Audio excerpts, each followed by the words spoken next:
Our focus at Wicker is primarily designing secure messaging protocols. Can I see it like a count of how many people have used our product before, understand what it is? Cool. So basically, the idea behind Wicker is that we're building tools around strong encryption, privacy, and ephemerality. And by doing that, we notice that there's a lot of difficult challenges that people face in this industry. Mainly because secure messaging serves as a baseline for other infrastructure that you can build applications on top of it. As an example, the obvious one is that we can do text messaging in one-to-one, or maybe we could have group conversations. We can add file transfers. We can add voice and video. We can build bots to potentially work with DevOps and have some chat ops within the system. So because there's a high number of use cases and also a high number of users, there's some particular design challenges that we face. I mean, the main one is that the product has to be extremely usable. So a lot of times people that are using the product don't necessarily understand why they're using it. All they know is that they want the benefits of the security. The product, on the other side of things, has to actually be able to deliver on the privacy and security that like a power user would expect, someone that's a security expert. And even within the secure messaging space itself, we find different threat models. So as an example, there's APIs. So the app has to talk to a backend server to be able to transfer the encrypted packets. There's end-to-end encryption, which is basically going to be our focus today. Long-term security of user data, because after the data gets transferred places, ultimately we need to be able to use it for something potentially over a long period of time. There's user anonymity, so whether or not we want to keep the actual identities of our users secret and at what level we're willing to add those protections. But the key thing to understanding the threat models themselves is that it's not necessarily just about passing end-to-end packets between the two parties. As an example, we also have to worry about key and account management, endpoint management, user directories, data transports, and other items that might be required to complete the actual use case. So these things overall have a huge impact on the design of the system. And the more complicated the system gets, the more questions that users have. So is their user secured by validating crypto? Is it secure at rest? Is it secure when it's passing through the server? Can the server intercept the traffic? And in what sense, if any, are the users anonymous? So we're going to talk a lot more about the threat models. And to get started, we'll talk about the classical threat model for secure messaging. So in this slide, you can see that Alice and Bob want to have a conversation. This is pretty much a textbook example of what you would normally think about when you're talking about messaging. So Eve is sitting in the middle, and her goal is to be able to either intercept the key or intercept the traffic. And more or less, the goal of Alice and Bob is to evade that from happening. So in this case, they're connected directly to each other over what seems to be an insecure channel. And this is historically one of the most studied problems in cryptography for a very long time. It's a well-understood model and has a small number of variables.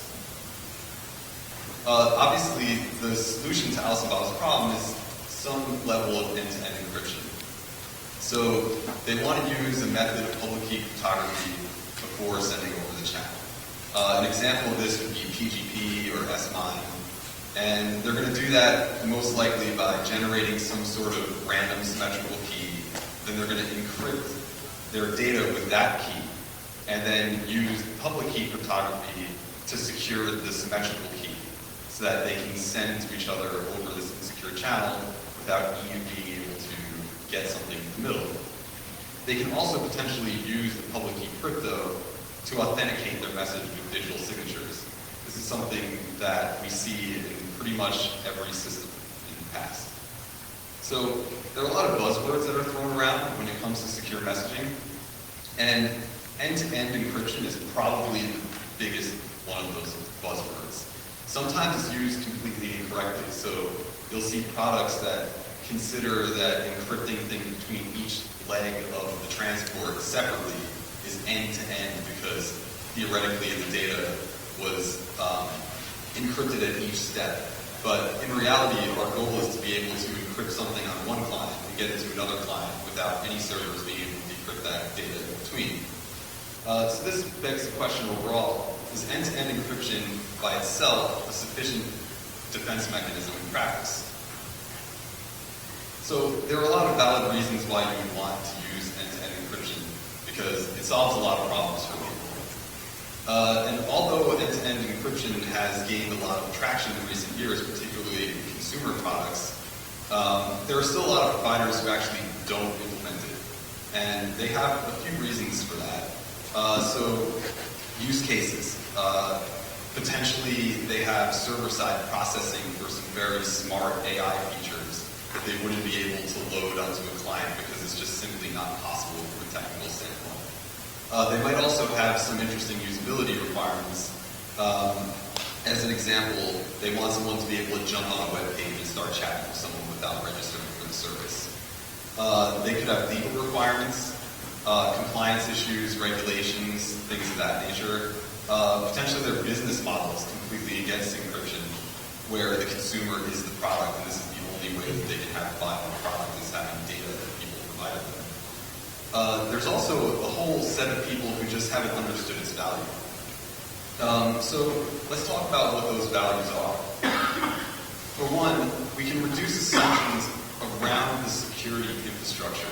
And what I mean by that is that typically we build these services out of a ton of microservices. And those services are interconnected in ways that maybe no one in the organization actually understands from a top level. Now, if we're sending end-to-end encrypted packets through that infrastructure, it becomes a lot less of a risk to the company for one of those pieces of infrastructure to be compromised because it doesn't necessarily lead to user data being leaked. And we can also push security closer to a mathematical proof rather than a pure assumption at the current time. So if we can prove something in a mathematical way, that makes a lot more sense for security as opposed to handling everything with, say, policy. Unfortunately, there's a tendency to have a good enough attitude towards message security, especially when it comes to consumer data. We've seen that in practice with breaches that have occurred. Most of the time, they're very large, and tons of things get disclosed. And there's a lot of, again, incorrect assumptions about the security of components. In almost every case where a system gets breached, they didn't expect for that to happen or know that that vulnerability existed. If they did, they probably would have done something against it. So they might have an assumption against, say, the network-facing qualities of databases or components that talk to those databases and which components have access to those databases. They might also have an assumption against authentication schemes of how strong they are, can they be brute forced, etc. Or just simply access control. Which employees have access to these databases? Maybe someone gets fired and decides they're going to turn everything over to someone who wants to pay them money. And of course, 0 days are all too common. Keeping up with them is not reliable. So we have to think about hope not being a strategy in this case. Obviously, plain text messages that are stored on any system have the capability to be compromised. And other threats come into play when the attacker gains access to infrastructure, which Joel will discuss a little bit later. But from a high-level view, we're certainly better off passing end-to-end encrypted packets than not end-to-end encrypted packets. User privacy is also a huge value to customers. When customers know that they're being handled in a way that their privacy is valued, they tend to have a lot more trust in the system and use it a lot more, especially for high-stakes conversations.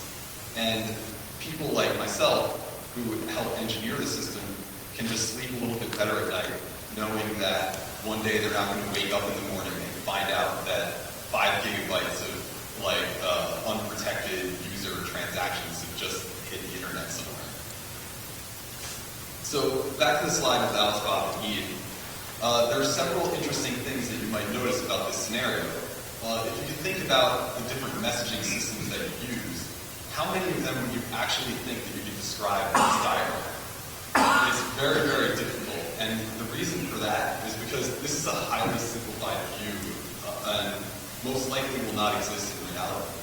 As an example, this doesn't describe any method of authenticated key distribution between these two people. So how do these keys get to the two endpoints in the first place? That's an open question. The other thing is, we don't know how they manage their keys. So, when they're sitting there and they're just waiting to send information, where are those keys? And how are those keys protected? The other thing is, we don't have a definition here of what we think Eve can actually learn from the network traffic, and also what kind of traffic that is. So it might not just be messaging traffic. Maybe they're logging into the server, and in a poor design, the server is actually just sending them their key to the network or something. And now there's a design challenge that we have to fix. In practice, the lack of details in this scenario opens some other questions about the design of the server as well. As an example, there has to be some method of registration, and user identity is going to be defined by signing keys. And those signing keys will have to be distributed to people in a way that we can reduce man-in-the-middle attacks. There's also an important topic of peer discovery. So as an example, being a messaging company like Wickr, our goal is so that people can find each other to talk to each other. And all secure messaging systems kind of work in this way, but there's a balance between the anonymity part and the ease of use part. So as an example, contact book access is something that's debated quite a bit in this field. So if someone's supposed to be anonymous, uploading their contacts might not make sense, but at the same time, uploading their contacts means that now they're able to find people more easily, and they might communicate in a secure manner as opposed to insecure. There's also the facilitation of message delivery through REST or socket-based endpoints. So we have to consider what kind of havoc you can cause by sitting in the middle of those protocols, which actually lie completely outside the end-to-end encrypted messaging protocol. So we've already discussed ALSBOT and Eve characters, but what about mallory? So mallory is someone who wants to attack the system in different ways. We're dealing with eavesdropping by using end-to-end encryption, but there are several important things that give mallory opportunities to take advantage of the system in other ways. So one of those things is asynchronous messaging. So when we use chat apps on our phone, we're talking to a server. We're not talking directly to the other people. And part of that is that there has to be some infrastructure in the middle that's determining how to forward those packets to other people in a way where both people could potentially be offline. And we have to take that into consideration because that automatically puts a man in the middle. So we have to be able to defend against that. There's also key distribution while parties are offline. So we have to do things like have an identity key and sign ephemeral keys and store them on servers, because that's the only way that we'll be able to preemptively give people keys of parties that might not be there on the other side. And one of the other things that's important is that we try to focus on encryption first and then validating that encryption after the fact. And the reason for that is because we would prefer that users establish a secure channel as quick as possible and validate that as they need, as opposed to having to validate the security before they start transmitting, which would be a huge hurdle. So they wouldn't really be able to communicate if that was the case. There's also offline clients reading messages, which means that you have a server-side queue. And that creates an interesting thing because the server can potentially drop packets or mess with the transcript. So those are things we have to take into consideration. There are also multi-party chats. So multi-party chats raises a lot of questions because the one-to-one scenario that we viewed before only has two people. And that line in the middle of them, if that became a matrix or a web, like that just makes things exponentially more difficult. And end-to-end encryption classically doesn't scale well in that scenario. We also have things like file sharing and void. So in file sharing and void, these are scenarios where we have another channel that has to be secured with the same mechanism as the messaging channel, except they're completely unrelated. So when we talk about threat models, a lot of them have to do with if someone compromises the VoIP system, they theoretically compromise the messaging system as well because they're using the same key exchange mechanisms. The other thing is users need to get up and running very quickly, and they need to find other users quickly, as I mentioned before. So trying to get rid of hurdles for the user also can potentially reduce security. Those are things that we have to consider when building these products. So the threat model becomes the most important tool we have in working on solutions to these challenges. We have to define the objectives of the security architecture first, then identify the ways that it can be attacked, define reasonable solutions for mitigating those attacks that work for our system. And that's a very important point. It's not so much right versus wrong as it is what's right for your product. And how do you determine what's right for your product? Well, you need to first start with what your goals are, and then clearly communicate those properties to users. Once you communicate those properties to users, you have to be able to get them verified. And typically, a third-party audit is the way to do that. So something that we would do as an example is create something we call customer promises. So we draft a document that basically says the things that we're willing to guarantee that we will do for you, and nothing more. And if those things cannot be verified by a third party in an easy way, they have to be taken off the list because they're just not something that we can promise people.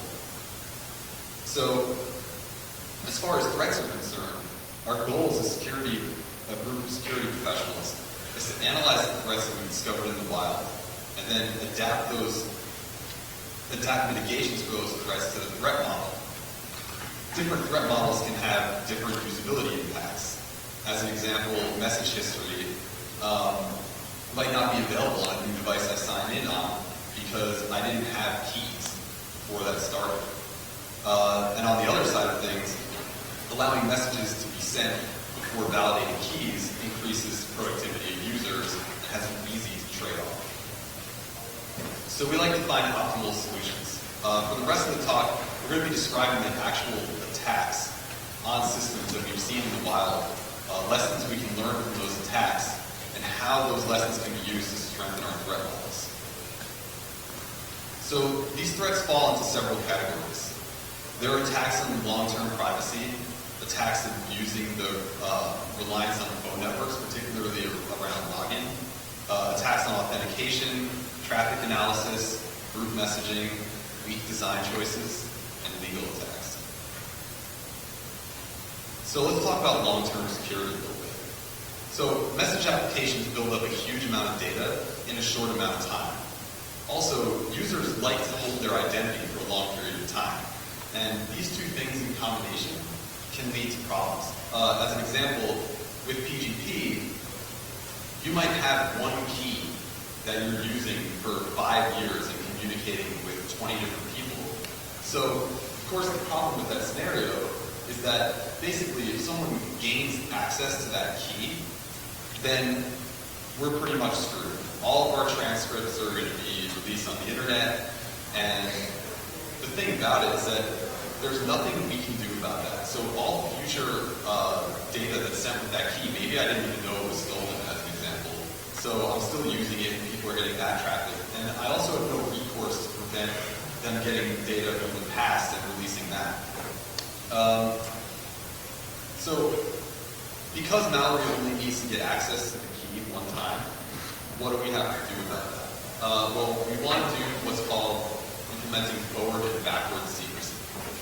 So the idea of forward and backward secrecy is that we want to limit the amount of time of data that is able to be captured to when a particular secret key was in use. And as far as implementation goes, basically what we're trying to do is rotate in new and fresh key material as fast as we can and as often as we can.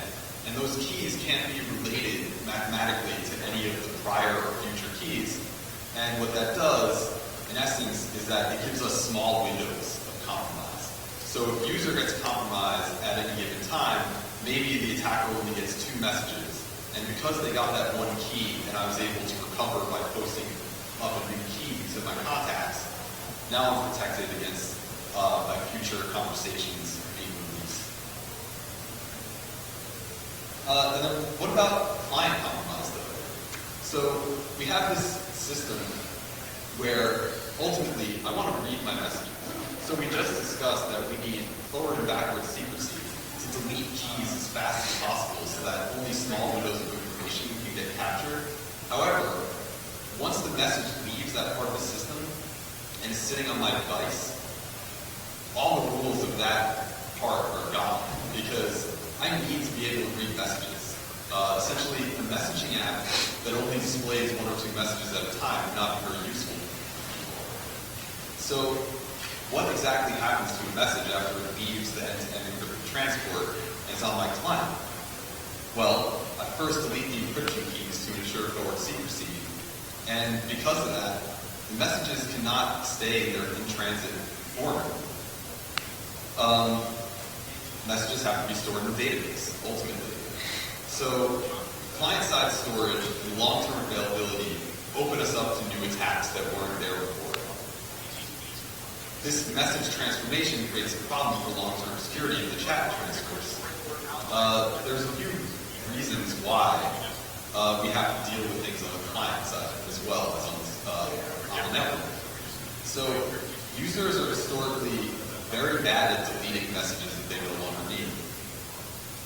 You can think about this in terms of your own phone. So I'm sure basically all of us have some sort of SMS or chat conversation that's been running for 3 years, and we definitely would never want to search that information, but nonetheless we have all of it sitting on our device. And users are also historically bad at endpoint security.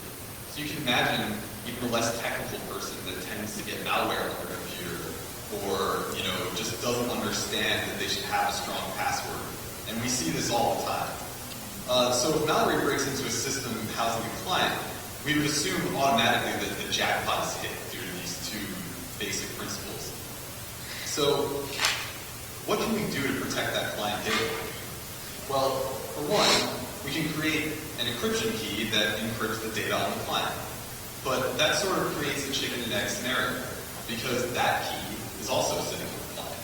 So what do I do with it? Well, there's tools that people can use.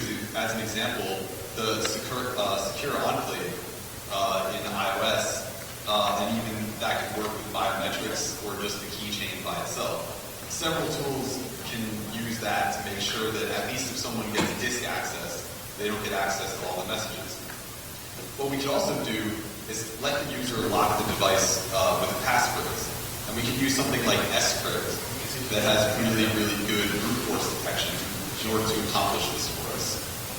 But what about the lifetime of messages? So can we do anything about that? Any of you that have used the Wicker product would have seen that basically we self-destruct messages by default, and there's no way to turn it off. So every message has to have a lifetime. And this is basically the implementation of an automatic deletion policy for content. It can be dictated by the sender, receiver, server admin, or really anybody. But the goal is that data that doesn't exist on the client can't be compromised. So the client is compromised. And sometimes having a slight inconvenience of not being able to search messages from a few years ago could really save you in a lot of situations. Of course, there's also anti-forensics work a little bit that has to go into that. And there could seriously be an entire talk just on that in itself. So our goal is basically to control the life cycle of data on the client. And that data could be the messaging data, as we just discussed. It could also be temporary files. So we need to be very vigilant as people implementing these sort of systems to understand how the operating system and libraries that we might use from third parties manage temp files. A perfect example of this would be like, let's just say I have an image library that I'm displaying images in the UI in the messaging. And maybe that image library writes the image to disk as a temp file. And I don't know that, and it's keeping a giant cache of all those images. So now all the work that I've done previously is kind of thrown out the window. So doing audits on these things is really important, and making sure that we understand the threat model of the life cycle itself, of all the content that the client could create, is important. Another place where this comes into consideration are things like backup. Do we really want our encrypted database with all our messages to be backed up to a cloud server controlled by Apple or Google or some other provider? Probably not. So a lot of times the best thing to do is just to realize that if users are going to need to get a new device, that they're essentially, all their messages are destructing at that point. And that's pretty much just a reality that they'll have to do. So one of the other things that's important when talking about long-term security is long-term security of the crypto itself.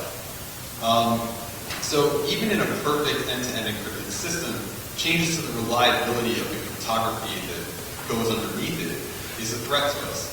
So a compromise to, say, the mechanism that we use to exchange secrets would pretty much automatically lead to all of your users being fully compromised and all of their content that exists somewhere to be captured.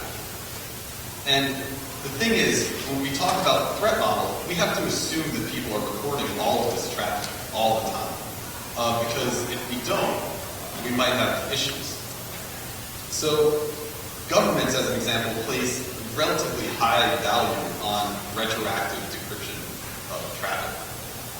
They might be storing huge amounts of even HTTPS traffic or whatever they can really get their hands on because storage is cheap, and they understand that quantum computers are ultimately being built.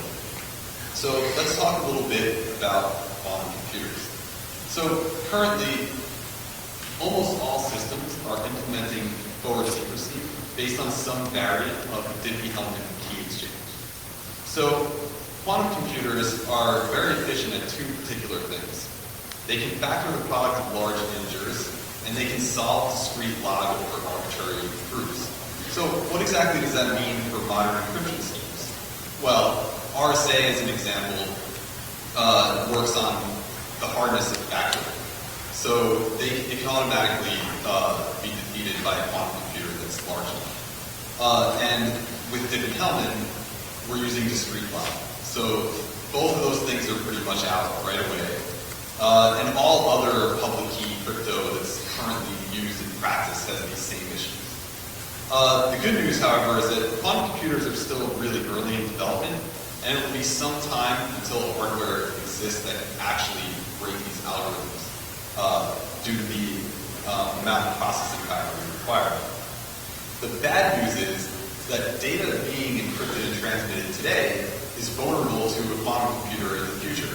Because remember, we said that people are recording all of this traffic so that they can go back to it at some point in the future and eventually break the crypto. So our goal right now is to try to think of long-term privacy from the standpoint that we must design our systems today and be forward-thinking of the attacker of the future. So what can we do about it? There are several algorithms that are being developed specifically to safeguard against optimizations that quantum computers can provide. An example of this is the Open Quantum Safe project, which is trying to get quantum safe algorithms into OpenSSL. And with that, I'll hand things off to Joel to talk about authentication. Thank you, Tom.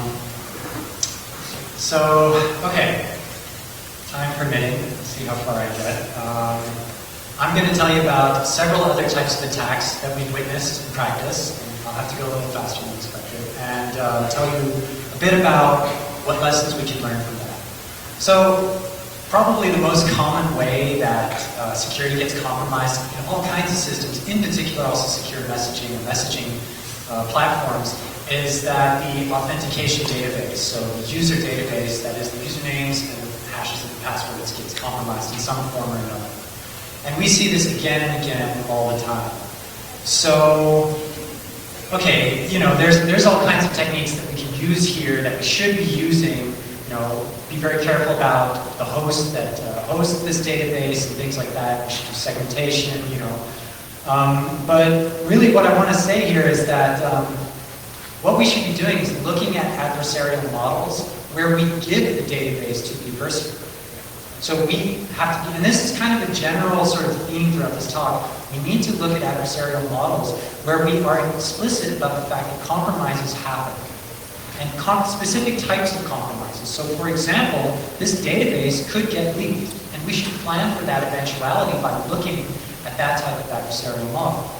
And when we look at that model, we start seeing that there are things that we can do to try and mitigate these type of situations. So for example, there are techniques like we should be using not just salt, but also pepper when we do the password hashing. So this is a global secret which is not stored inside the database, and it's held somewhere else on the server. So if you dump the database, you still don't know anything about that secret, and there's no way to do password hashing, to do offline dictionary attacks.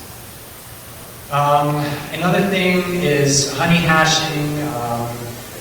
We should also definitely be using brute force resistant hashing algorithms. So for example, script, Argon 2 are good examples of this. In particular, I would recommend also using one's password hashing algorithms that have inbuilt resistance to side channel attacks. So for example, not script, but Argon 2 has a mode, Argon 2i, which is strengthened against side channel attacks. And there, the thing is that you don't want to have, when you're hashing passwords, that you can use side channel attacks to learn things about the input, because the input is the password, and that's something you're trying to protect. So, another thing that we've seen in practice that raises a lot of issues is the reliance on phone numbers as a means for authenticating or even identifying user accounts in secure messaging. So this is, again, this reflects this trade-off between usability versus security. And there are a lot of good usability reasons to want to tie accounts to phone numbers, which is why it keeps happening a lot in practice. However, this also leads to problems. So, for example, August 2017, we saw the Iranian hacker collective Rocket Kitten compromised a slew of accounts for the Telegram secure messaging system. Now, the way they did that is by intercepting the authentication SMS. So what does this show? Well, depending on your threat level, depending on the threat actors you're trying to defend against, phone networks are very bad authenticator channels, right? And part of this comes from the fact that phone networks, the backbone of the phone network was designed in an age, with the same kind of threat model as TCP/IP. That is to say, none at all. It's all sort of based on trust. But in the modern world, what that means is there's all kinds of holes, there's all kinds of ways to intercept SMS. And so, if you're trying to defend against nation-state actors, you're trying to defend against advanced threat actors, this makes for very bad security methods.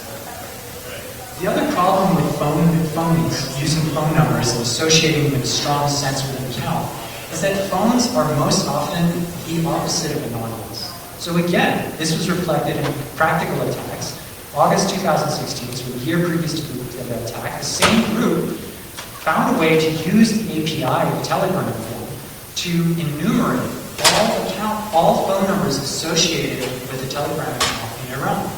So this was effectively a de-anonymization attack because in Iran, like in most countries, it's not possible to even have a phone number without first strongly tying your real-world identity to this phone number.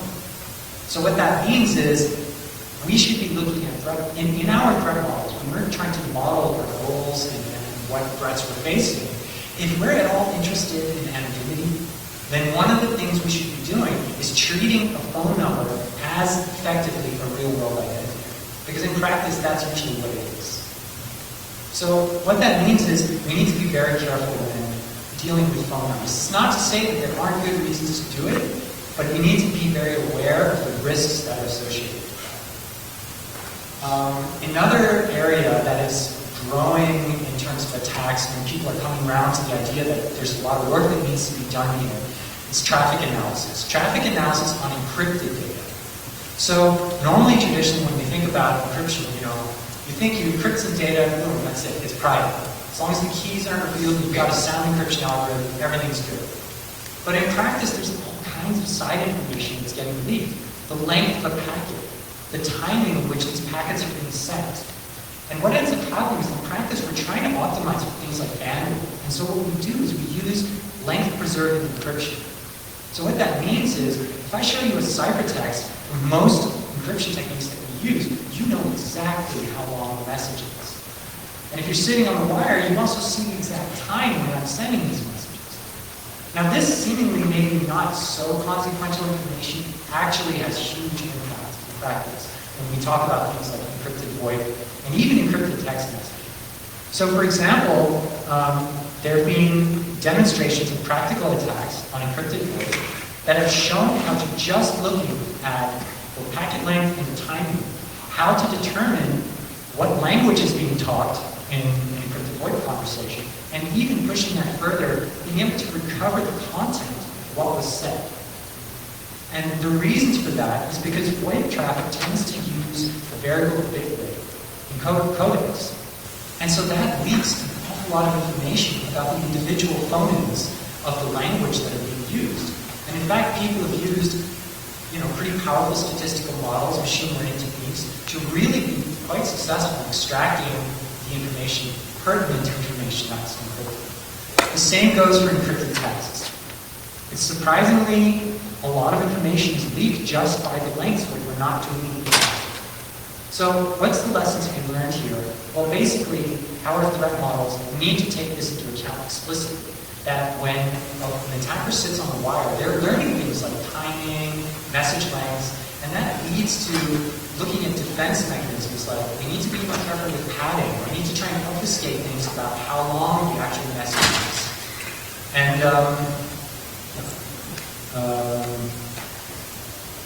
right, and for VoIP traffic, definitely a lesson here is that when possible, when we're able to take the hit in computation and bandwidth, we should be looking at constant bit rate. Because in a way, that's a way, again, of obfuscating like features of the sound that's actually being encoded.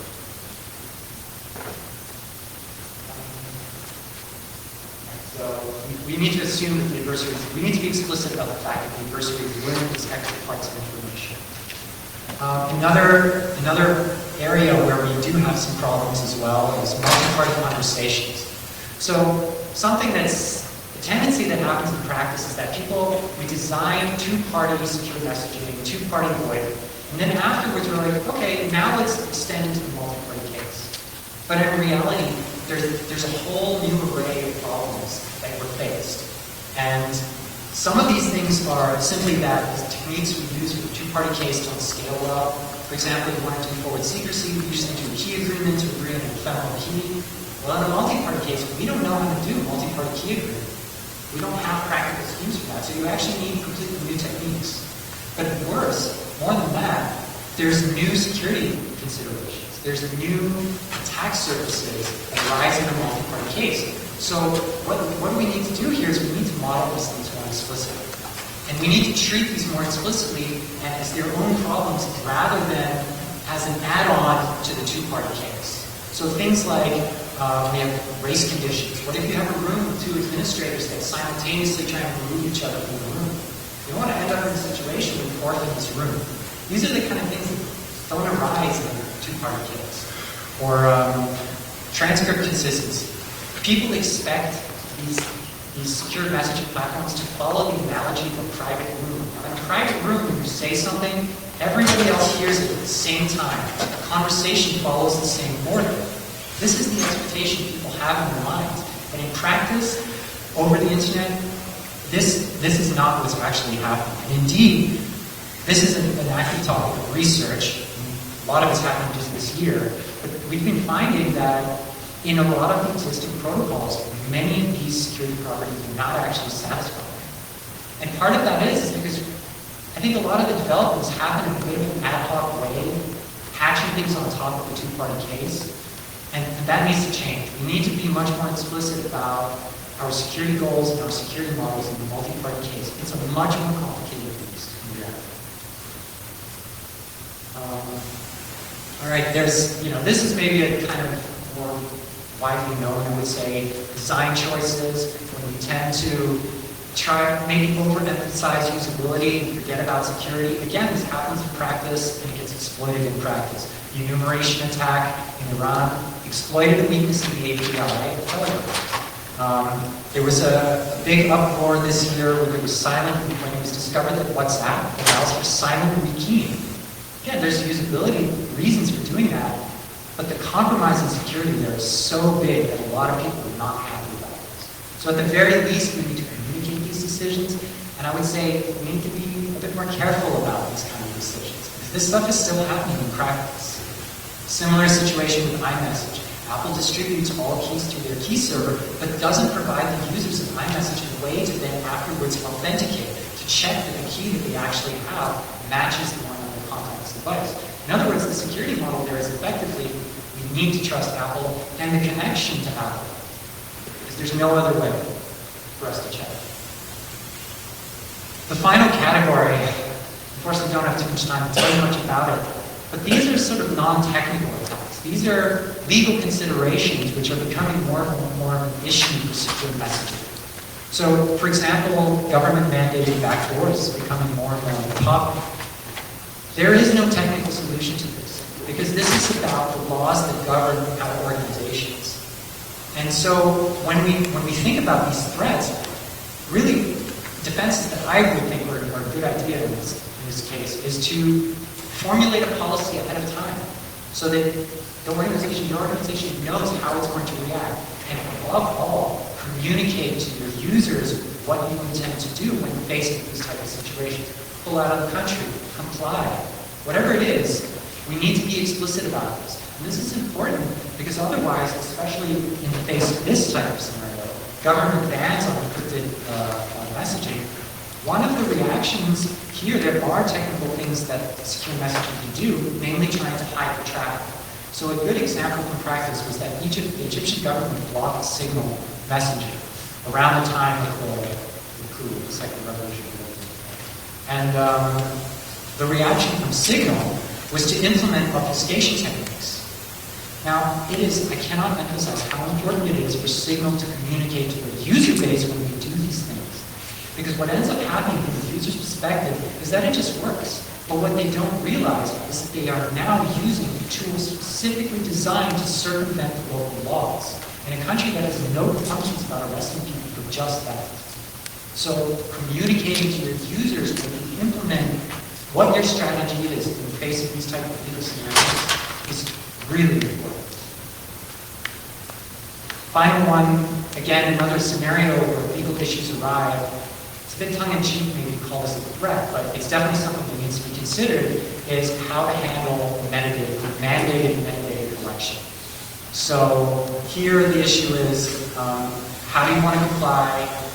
You need a legal policy. Again, you must communicate this. It's really important. But also on a technical side, maybe you want to try and design your system to minimize your exposure to this kind of stuff by, for example, emphasizing P2P communication. Communication that doesn't go through your infrastructure, you can't record that metadata. So you kind of take the problem out of the picture. Weaker things would be things like, well, we don't record the metadata. I would consider that a pretty weak defense. Because if it's the law that you do have to record it, well, then you're effectively breaking the law. So that's not clear to me that that's the